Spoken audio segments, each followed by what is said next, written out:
እንደምን አደራችሁ ኢትዮጵያውያን። እንግዲህ ጠዋት ስለሆነ ነው። እንግዲህ ሌሎች ሀገራት ወይም አህጉራት ውስጥ ላላችሁ ደግሞ እንዴት ውላችኋል? እንዴትስ አምሽታችኋል? ደህና ናችሁ ወይ የአገሬ ሰዎች ኢትዮጵያውያን?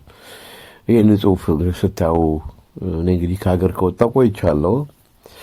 ወደ 23 ዓመት ሊሆኔ ነው ከኢትዮጵያ ከወጣሁና ግን ስለ ሀገሬ ሁኔታ ሀገር ውስጥ ካላችሁት የበለጠ ብዙ ኢንፎርሜሽን ቢኖረኝም ይህንን ጥያቄ ግን ሰምቼ ስለማላቅ ነው። የጤፍ ዋጋ፣ የዳቦ ዋጋ እንግዲህ እኔ ባለሁበት ሀገር የሆነ ሪሴሽን ሲያጋጥም ወይም የገንዘብ ኢንፍሌሽን እንዳይኖር የብሪታንያ ሃውስ ኦፍ ኮመንስ ኢኮኖሚስቶቻቸው ምሁራን ብቻ ስለሆኑ ፓርላሜንት ውስጥ ያሉት የሀገራቸውን ሕዝብ በተለይ ኦርዲናሪ ፒፕል ወይም መካከለኛ ወይም ተራ ከታች ያለው ሰው በደሞዝ ሚኒመም ዌጅ ወይም ዝቅተኛ ደሞዝ ያለው ሰው እንዳይጎዳ ያመጣጥናሉ። ሲያመጣጥኑ የዋጋ ግሽበት እንዳይመጣ ጥንቃቄ ያደርጋሉ። ብዙ ጊዜ ዋጋ የሚጨምረው ይሄ ሱስ የሆኑ ነገሮች መጠጥና ሲጋራ ላይ ብቻ ነው። ይሄ መሰረታዊ ምግቦች እንደ ዳቦ፣ እንደ እንቁላል አይነቶች ነገር ላይ ግን ነጋዴዎች እንደፈለጉ እንዲቦርቁ አይፈቅዱም። በተቻለ መጠን የኑሮ ስታንዳርድ እንዳይበላሽ ጥረት ያደርጋሉ።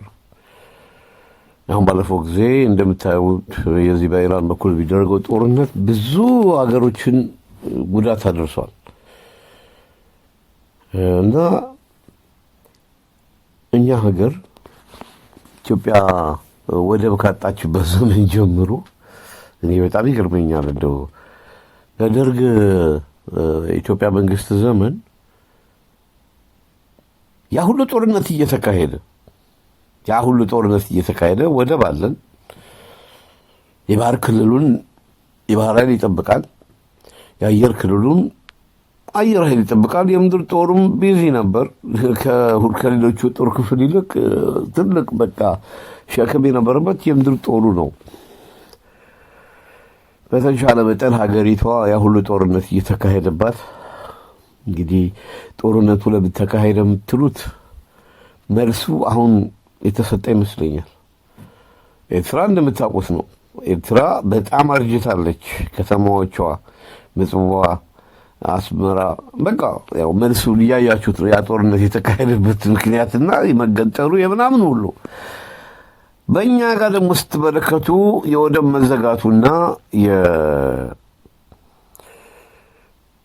የዘር ፖለቲካው ያመጣው ጣጣ ይሄ የዘር ፌዴራሊዝም እንግዲህ እነ ኢሳያስ አፈወርቂ፣ እነ መለስ ዜናዊ፣ እነ ሌንጮ ለታ፣ እነ ዲማ ነገ ይሄ አሁን ያለውን የዘር ፌዴራሊዝም ካርታ የተቀበሉት ያኔ በድሮው ዘመን ለቀኝ ግዛት አልመች ያለችው ኢትዮጵያን በእነርሱ እንዲሳካላቸው ያደረጉት በረሃ ላይ ያሉ ሲዋጉ የሳተላይት የገንዘብ እርዳታ ያደረጉላቸው ነበር።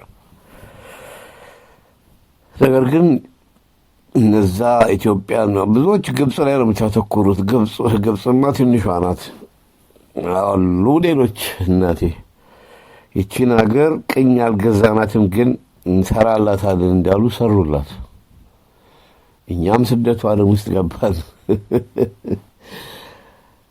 እስቲ ተመልከቱ። አሁን ይህን እኔ የማሰማችሁ ድምፅ ምናልባት ግንዛቤ የሚያገኙ ወጣቶች ሊኖሩ ይችል ይሆናል። አብዛኛው ግን ደንዝዟል። አሁን ያለው ወጣት እንቅልፉን ሲያንቀላፋ ማንቃት የሚችለው አንድ ጀግና ቴዎድሮስ ካሳሁን ብቻ ነው። እያዩ እንዳላዩ ያለፉትን ነገር የሚያውቁትን ነገር በዜማ ሲያቀርብላቸው ልክ ነው ማለት ተጀመረ። ግን ለጉድ አንድ ሰሞን ነው። ከዛ በኋላ ይሄ ወጣት ተመልሶ ያው ነው ባርነቱን ይቀጥላል። እሱ ነገር በጣም ይገርመኛል። ዜና ዘጋቢ ነን፣ የሀገር ሁኔታ የሚሉ አሉ። አሁን በዩቱብ ሄኖክ አለማየሁ ይባላል። ማንዶ ደግሞ እንደዚህ ኢኤምኤስ የሚባል ለንደን አሉ ደረጀ ምናምን የሚባል አለ ዩቲዩብ ላይ እንግዲህ እኔ ከማያቸው ማለት ነው። እንደገና መሳይ መኮንን ይባላል። እኔ እውነቴን ነው የምላችሁ ምን አይነት ትግል መካሄድ እንዳለበት እንኳን ግንዛቤ ያላችሁ አይመስለኝም። ኦንሊ ያው መንግስትንን ባዮቹ ቀደም ሲል ህወሓቶች በነበሩ ጊዜ አሁን ደግሞ አብይ በነበሩ ጊዜ ህዝቡ የሚያውቀውን አናውንስ ያደርጉላቸዋል።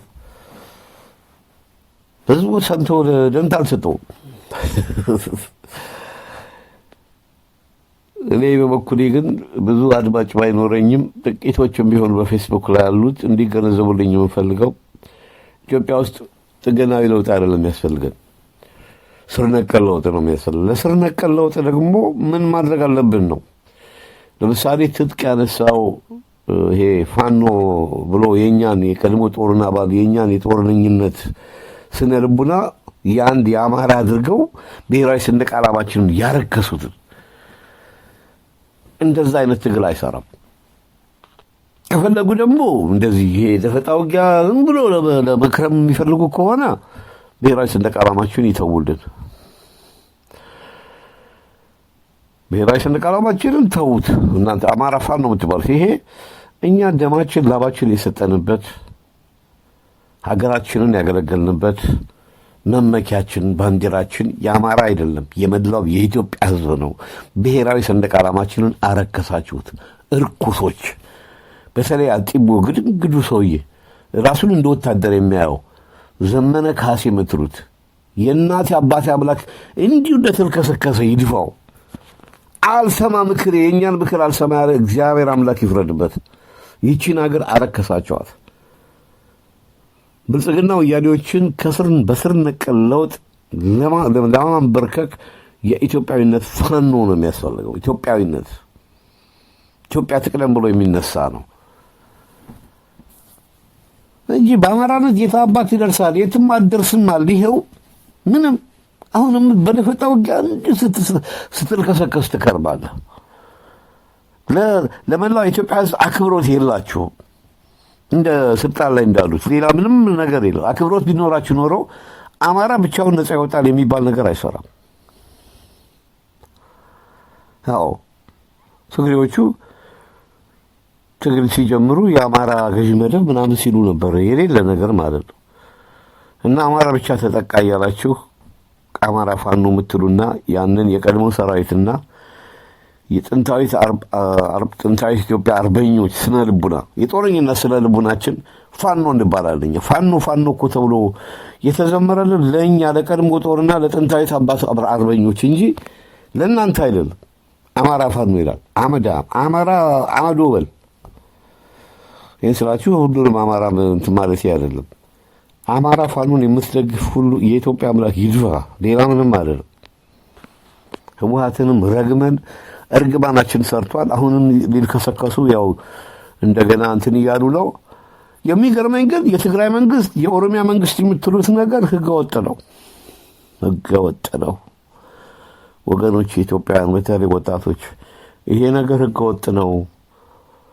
አሁን ያለው የዘር ፌዴራሊዝም ህገወጥ ነው። እዚህ ላይ ትኩረት አድርጉ። ቴዎድሮስ ካሳሁን እኮ በዜማው አስቀመጠላችሁ።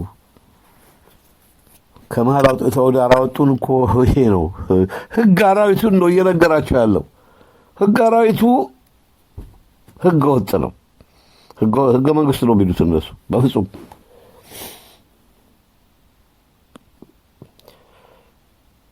ወጣቶቹ ራሳቸው እኮ እንደ መልካም ውይይት ጀዋር መሐመድን ውሰዱት ምናምን በቃ በጠቅላላ ይሄንን የዘር ፌዴራሊዝም ተንተርሰው ነው እርስ በርሳቸው ታገልን የሚሉት ነው። ኢትዮጵያ ወደ አሃዳዊ ስርዓት መመለስ አለባት። አቤት ይሄን ሰውንችን ቃል እንደሰማ አቤት የሚደናገጠው ይሄ በወያኔ የፈጠራ ታሪክና የፈጠራ ይናወዘው ወጣት አሁን ይናደዳል። ኢትዮጵያ ወደ አሃዳዊ ስርዓት መመለስ አለባት። ይሄ ማለት ወደ ፊውዳል ትመለስ ማለት አይደለም፣ ወደ አንድነቷ ማለት ነው። ኢትዮጵያዊነት ከምንም ነገር በላይ መሆን አለበት። ያኔ ነው እንግዲህ ይሄንን ባክግራውንድ ስታነቡ አንድ ኩንታል ጤፍ 15000 የኢትዮጵያ ብር የሚገዛ ከሆነ ታዲያ ኢትዮጵያ እንዴት ነው በለጸገች የሚባለው? ወገኖች የገንዘብ ኢንፍሌሽን እድገት አይደለም እኮ ውድቀት ነው።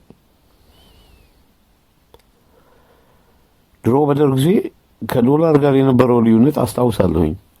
የውጭ ሀገር ሰዎች እንግዲህ በአብዛኛው የሚመጡት አሰብ ላይ ነበር። እኛ ደግሞ ያው አሰብ ስለሆነ አሰብና ምጽዋ ነው ጦር መርከቦቻችን ይዘን ባህር የምንጠብቀው እና ከተማ ውስጥ ደግሞ ስንወጣ የውጭ ሀገር ህዝብ ሲዝናናን ያለን የውጭ ሀገር መርከበኞች አንዱን ዶላር በ2 ብር ከ50 እና ወይም በጣም ይባል በ3 ብር ነው የሚዘረዝሩት። በመንግስት ደረጃም እንደዛው ብዙ ልዩነት የለው። የኢትዮጵያ ብር ራሱ ዶላር ነበር እኮ ራሱ ፓወርፉል ነበር ያኔ እና ዛሬ ሰው ክትፎ ለመብላት ይላል ወይም ቀይ ወጥ ወይም የስጋ ወጥ በምግብ ቤት ገብቶ ለመብላት 1000 ብር ይከፍላል፣ 600 ብር ይከፍላል፣ 500 ብር ይከፍላል ሲባል ሰማለሁ። እንዴ በዛ ዘመን እኮ 50 ብር የዘበኛ ደሞዝ ነበር። 50 ብር ከተማ ውስጥ ያሉ በጣም ይባል በቃ 70-80 ብር ደሞዝ ካገኘ እሱ ደህና ደሞዝ አለው ነው የሚባለው። በ5 ሳንቲም ዳቦ የሚበላበት ዘመን ማለት ነው። ይሄ ታዲያ ይሄ ነገር እንዲመጣ ምን መደረግ አለበት ካላችሁ ኢትዮጵያ የነበራት አስተዳደር አህዳዊው ስርዓት መመለስ አለበት። አህዳዊ ስርዓት ማለት እኩልነት ማለት ነው። ደርግ እኮ በ17 ዓመቱ ዘመን በጉልበት ሁሉንም ሰው እኩል አድርጎ ነበር። እኩል ስላችሁ ያው በእውቀት መበላለጥ አለ። ሰራተኛ የሚከፈለው በእውቀቱ ደረጃ ነው። ይህን ስላችሁ አብዮታዊ ሹመት የፖለቲካ ትንሽ እንትን አላቸው ለነሱ። ኢቭን ባለባበስ በግድ ኮሙኒስት አድርጓቸው ነበር። አይደርግ እኔ እንኳን ያው ዩኒፎርም ነበር ብለብሰው ከተማ ስወጣ የፈለኩትን ልለብስ እችላለሁ። ግን የ500 ብር እና ከ500 ብር በታች ነው የሚባል ነበር። ሰማያዊ እንደ ኮሪያ ማለት ነው። ኮሪያዎችን አላያችሁ? ኮሪያዎች በቃ ይገርመኛል። እነሱም በጉልበት ነው ኮሙኒስትነታቸው። እና ያው የሀገሬን ሁኔታ እንዳገር ብዬ ነው። አህዳዊ ማለት አንድነት ማለት ነው። አንድነትን የጠላህ ገደል ግባ። ያው ገደል ገብተሃል እኮ። አንድነትን የጠላ በሙሉ ገደል ውስጥ ነው ያለው። አብይ አህመድ አሁን ሌላ ዓለም ውስጥ ነው ያለው። በቃ በንጉስነት ደረጃ ይቀጥላለው ህንጻና መንገድ እየጠፈጠፍኩ አገር ተሻሻለች እያልኩ ፕሮፓጋንዳ እነዛለሁ ብሎ ይኸው ከውጭ ሀገር የሚመጡ ሰዎችን እያመጣ እንዲህ አደገች ኢትዮጵያ ይላሉ። አዲስ አበባን እያሳዩ እኔ እውነቱን ልንገራቸው፣ የፈረሱት ያ እነዛ ደሳሳ የአዲስ አበባ ህንጻዎች ይናፍቁኛል። አሁን ተሻሻለ የሚለው አሉ። እንደነ ያሬድ ጥበቡ የሚባል አንድ ኢህአፓ የነበረ የኢህአፓ ወንበዴ ኢህአፓማ ይሻላል ወያኔ ባዴን ነበረ። ተሻሻለች አሜሪካ ነው ያለው እሱ። እኔ እንግሊዝ ሀገር ነው ያለሁት። ደሞዜ ፓውንድ ነው። ኦኬ ጥሩ ኑሮ እኖራለሁ። ለምንድን ነው ሀገሬን ጥዬ የወጣሁት? ሀገሬን ጥዬ የወጣሁት እኮ ጠቅላይ የወጣሁ ማለት አይደለም። መመለስ ፈልጋለሁ። ሀገሬ ሰላማዊት ኢትዮጵያ ከሆነች፣ ሰላም የሆነባት ሀገር ከሆነች ለምን አልመለስም? እመለሳለሁ። ምኞቴም እሱ ነው። ግን ሰላም የሚመጣው ይሄ የዘር ፌዴራሊዝም ሲፈርስ ብቻ ነው።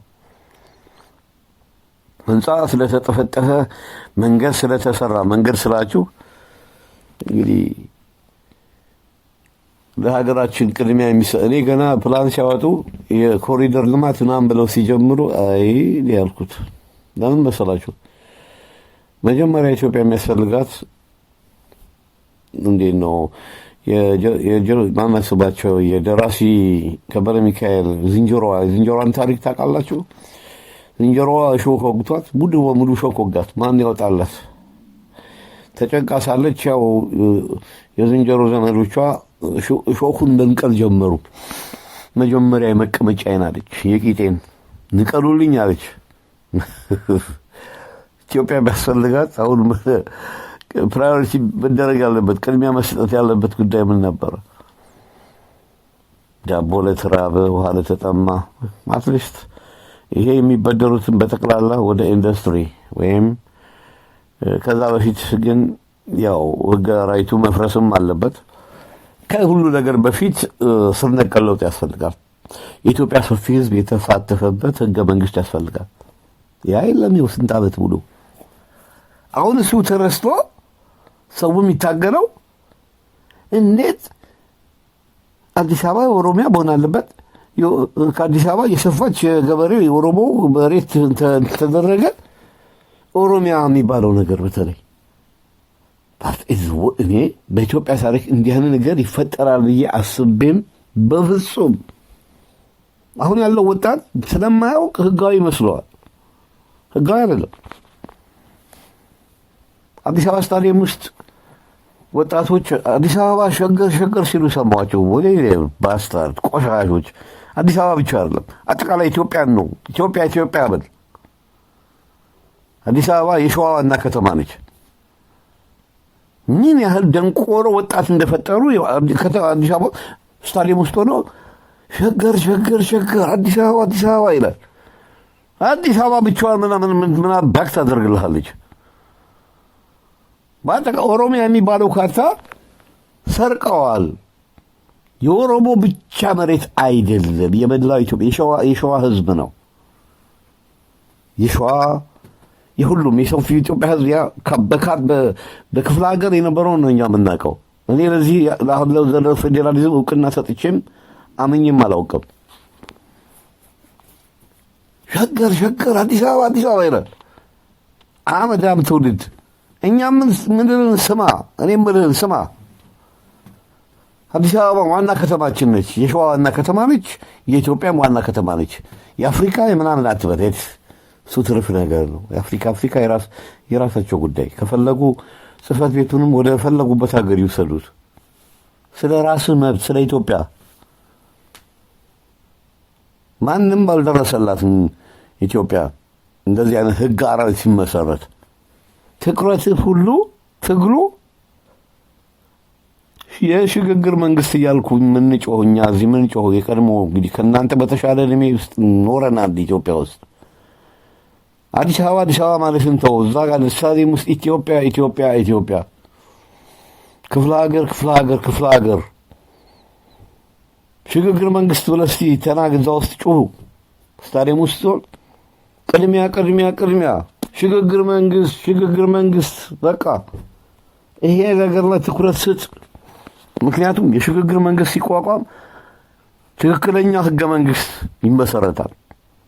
በደንበኛ ክርክር ንትርክ ምናምን ተደርጎ የመጨረሻ ስምምነት እስኪደርስ ድረስ ሰላማዊ የሆነ ክርክር ተደርጎ ህዝብን የሚወክል ህገ መንግስት ለኢትዮጵያ ህዝብ ይቀርባል።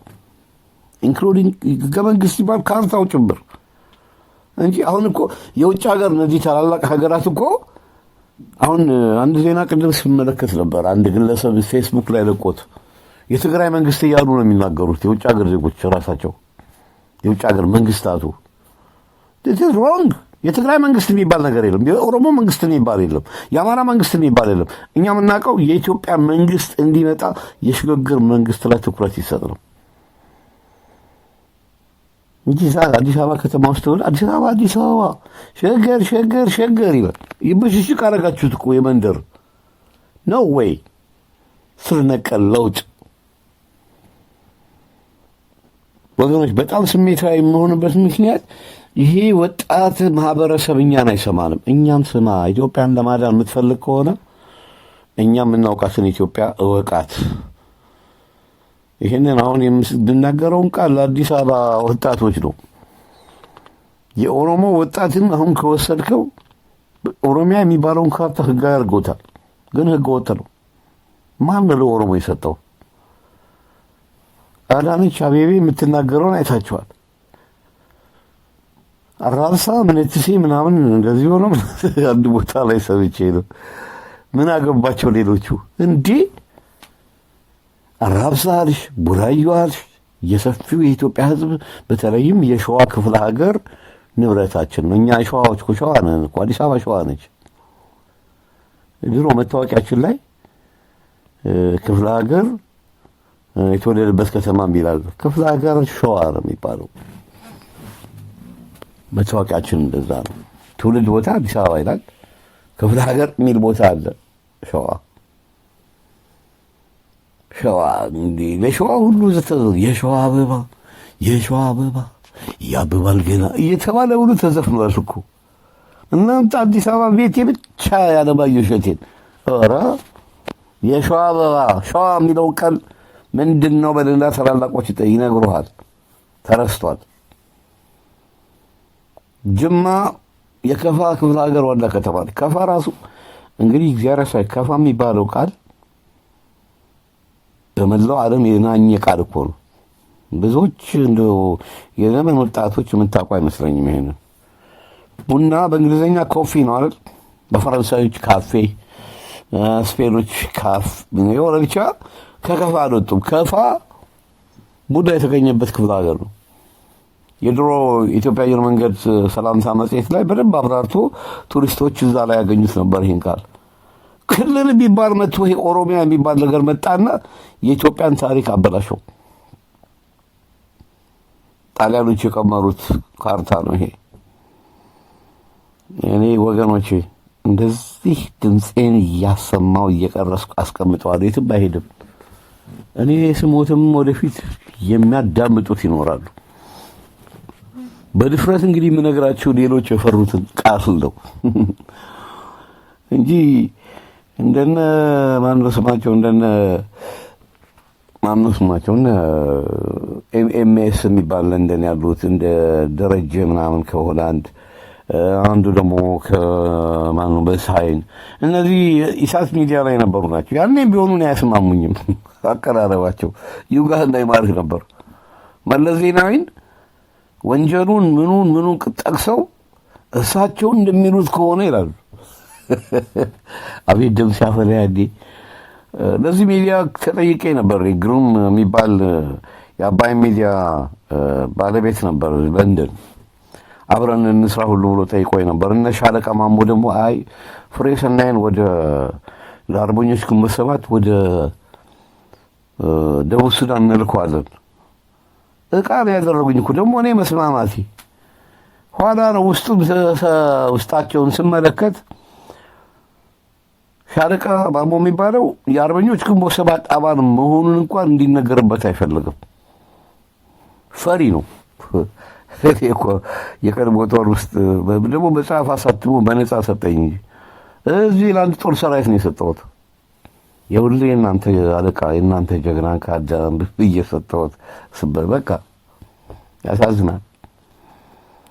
እና ወገኖች የምትቀበል ተቀበል። እኔ በበኩሌ እንግዲህ በትግልም እኮ ገና አዲስ አበባ ያለን የቀድሞ ጦር አባሎች እንግዲህ ያኔ ጉልበታችን እንዳለ ነው። ያው ውትድርናውን ያቆምነው በወጣትነት ዘመናችን ነው። በግድ ወደ ጫካ ለመግባት እንነጋገር ነበር አዲስ አበባ ያለን የቀድሞ ጦር አባሎች። ግን በየት በኩል ነው የት ነው እንል ነበር።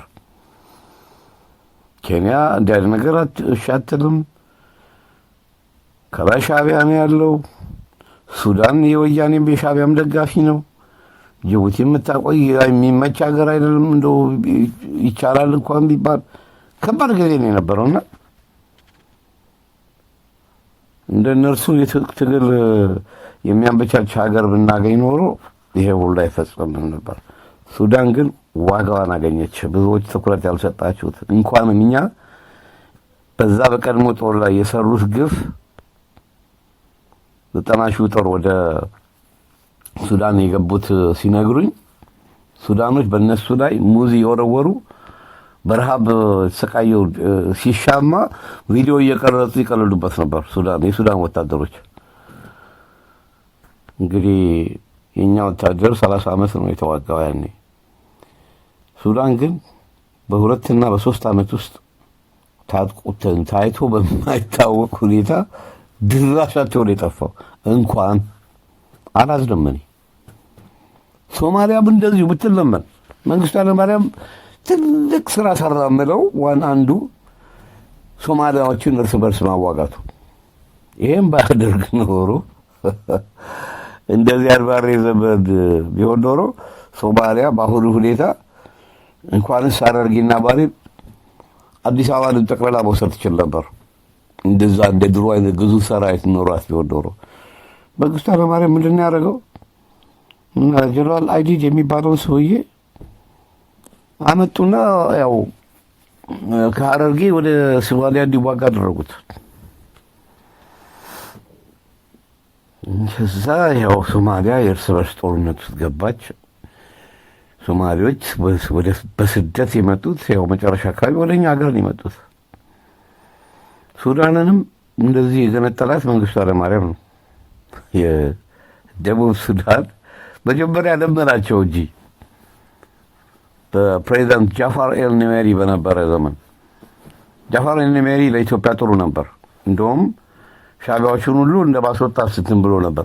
በኋላ አንድ በስደት ላይ ነበር ሰዲቅ አልማህዲ የሚባል በስደት ኢትዮጵያ ውስጥ ነበር። ሄዶ ተመረጠ። ሲመረጥ የኢትዮጵያ ጠላት ሆኖ ቁጭ አለ። ስዋኪን የሚባል የሱዳን ወደብ አለ። በዛ በኩል እንደፈለጋቸው የጦር መሳሪያ እንዲያስገቡ ጠላት ሀገራት በጠቅላላ በዛ በኩል የጦር መሳሪያ፣ ስንቅ፣ ትጥቅ ብዙ ነገር በስዋኪን ነበር። ግን ያው የኛ አየር ኃይል ደግሞ እየገባ የደበደባቸው ነበር። ኢትዮጵያ ደበደበችን ብለውም አያውቁም። አየር ኃይላችን ያው ኃይለኛ ነበር ያኔ። ታውቃላችሁ ስላችሁ ይሄ ዘመኑ የጠፋውን ትውልድ አይደለም የኛ ዘመን ነው የምላችሁ። ያ ሁሉ ሲደረግ ለመነ ሰዲቅ አልማህዲ ልኡካን ተላከ፣ እምቢ አለ። ኦኬ። ከዛ ከደቡብ ሱዳን ማን ነበር ስሙ ያ ጄኔራል ጽህፈት ቤት ተቋቋመ አዲስ አበባ ላይ የደቡብ ሱዳን ነፃ አውጪ ግንባር። ጀነራል ስሙ ኮሎኔል ነው በሱዳን ሰራዊት ውስጥ የነበረ ከእርቶ መጣ። ያው ዝርያው ከጋምቤላዎች ጋር አንድ ስለሆነ በ80,000 ጦር የአየር ወለድ አሰልጣኞች ናቸው ያሰለጠኗቸው የደቡብ ሱዳኖች። የት ነው ስልጠናው? ጅማ ውስጥ ካሳ በደንበኛ ስልጥኖ እንደውም የኛ አየር ኃይል ሁሉ ድጋፍ ይሰጥ ነበር። የሱዳንም ወታደር ናት እየከረ ያው ሱዳን ነፃነቷን አገኘች። የኮሎኔሉ ስም ጠፋብኝ። በጣም ጎበዝ ነበር። ከኡጋንዳ ወደ ያው ጎረቤት ነው ኡጋንዳና ደቡብ ሱዳን። በሄሊኮፕተር ሲመጣ ሄሊኮፕተሯ ክራሽ አድርጋ በዛ ነው የተሰዋው። እንደውም ወያኔዎች ሲገቡ መንግስቱ ኃይለማርያምን ጠይቆት ነበር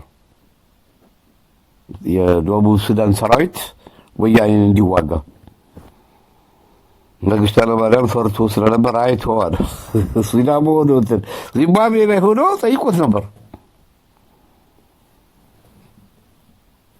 ግን ያው በካሴት የታተመ አንድ ፕሮፓጋንዳ በቶ ነበር ሰምቼዋለሁ። ጅብ ካለፈ ውሻ ጮኸ። ያኔ ያው ምን ሀገሪቷን ጥሎ ጠፋ። ወንጀለኛ ነው መንግስቱ ኃይለማርያም። አሳውቄን የወጣሁት አለ። ወገኖች ያው ነገር ያነሳዋል። ሁሉ ነገር የተያያዘ ስለሆነ ነው። ይሄ እዚህ ላይ ባክግራውንዱ ላይ ብታየው ከኔ ድምፅ ጋር አብሬ የለቀኩት ጽሁፍ እንግዲህ መበልጸግ እንደዚህ ከሆነ ምንድን ነው? እንግዲህ እኛ እኮ ልጆች ሆነን አንድ ኩንታል ጤፍ ስንት ነበር ወገኖች? 30 ብር እንደዚህ ምናምን ይመስለኛል። 30 እስከ 50 ይመስለኛል ነጭ ጤፍ ማለት ነው። ስንዴው ምኑ በቆሎ ርካሽ በነበረበት ዘመን የኢትዮጵያ ሰፊ ህዝብ እንደውም በዛን ጊዜ ስንት ነው? ምናልባት በዛ ቢባል 40 ሚሊዮን ነበር ይመስለኛል። በግምት በማናቸው አፄ ምኒልክ ልጅ በንግስት ነገስታት ዘውዲቱ ዘመን የኢትዮጵያ ህዝብ ብዛት 14 ሚሊዮን ነበር። አሁን እናቴ ስራ ሳይኖረው በቂ ደሞዝ ሳይኖረው ማሳደጊያ ሳይኖረው ለማስተማር ደህና ገንዘብ ሳይኖረው ልጅ ይወልዳል። የዘመኑ ወጣት ፋሽን ደግሞ ይሄ ነው። የድሮ እንደዚህ አይደለም። ስራ ካልያዘ ከቤት ወጣ ራሷን ያልቻለች ሴት ወይም ደግሞ ልትወጣ ትምህርቷን አጠናቃ ስራ ከያዘች በኋላ ትዳር የምትይዝ ሴት ወይ ወንዱ በተለይ ራሱን ሳይችል ወደ ትዳር አይወረወርም፣ የገጠር ሰው ካልሆነ በስተቀር። አሁን እናቴ የውሻ ቤት የምታክል ቤት ሆኖ ትዳር ይላል። እንደው እኔ ማዝነው እንደተቃላችሁ ለልጆች መውለዱን ወይም መውለዷን እንጂ የምታየው የኢኮኖሚ አቅሜ ልጆችን ለማሳደግ ይችላል ወይ? እንግዲህ አውሮፓኖችን ማደንቃቸው በዚህ ነው። በተለይ ጣሊያኖች ይባላል አቅሙ ሳይኖራቸው ልጅ አይወልዱም። እኔ ባለሁባት ብሪታንያ ያው የቻይልድ ሰፖርት ቤኔፊት ስላለ ምንም ችግር የለም። ቤትም ትልም ይሰጣል፣ የልጆች ማሳደጊያም ይሰጣል መንግስት፣ ስራ ከሌላቸው ማለት ነው። እንደዛም ሆኖ ግን የሚወልዷቸው ልጆች እንዲህ አንድ ወይ ሁለት ዝም ብለው አያግበሰብሱም። ምክንያቱም ልጆች በጥራት ማደግ አለባቸው። መወለዱን ብቻ ያዩ እንግዲህ ነገር ስለሚያነሳ ነው ወገኖች። እንግዲህ ኢትዮጵያዊነት ከተባለ ውጭ ሀገር የተወለደ ከኢትዮጵያኖች የተወለዱ ልጆች ደግሞ ለኢትዮጵያ አይሆኑም። ይህንን ማወቅ አለባቸው። ሆኖም አያውቁም፣ ለተወለዱበት ሀገር ነው የሚሆኑት። እዚህ የለመዱት ነገር እዛ አይሆንም ማለት። እስካሁን ውጭ ሀገር ተወልዶ ለኢትዮጵያ ለኝታ የሆነ ሰው አንድ ሰው ብቻ ናቸው። እሳቸውም ሐኪም ወርቅነህ ይባላሉ። በ4 ዓመታቸው እንግሊዝ ሀገር ወስዷቸው ያው እንግሊዝኛ ቋንቋ ብቻ ነበር የሚናገሩት። ያው የኢትዮጵያ ስም አልነበራቸውም። አጼ ምኒልክ ስም ሰጧቸው። ሐኪም ወርቅነህ ተብሎ ነበር የሚጠሩት። ህንድ ሀገር ያው ህንዶችን ይመስላሉ። ህንድ ሀገር ኖረዋል። እንግዲህ የመጨረሻ ታሪካቸውን እንኳን አላውቅም። ነገር ስለሚያነሳ ነው ወገኖች። እኔ በጽሁፍ አዘጋጅቻለሁ። ድሮ በጽሁፍ ነበር፣ አሁን ያው ነገር ስለሚያነሳው ነው። የምትናደዱ ምናልባት እርግማን ለቅቄባችኋለሁ። በቃ ይሄ ነው ምክር ትተናልኩ። እርግማን ነው። እርግማን ወሳኝ ነው። ስንት ዓመት እንለምናለን። ህወሓትን ብንለምን አልሆነም።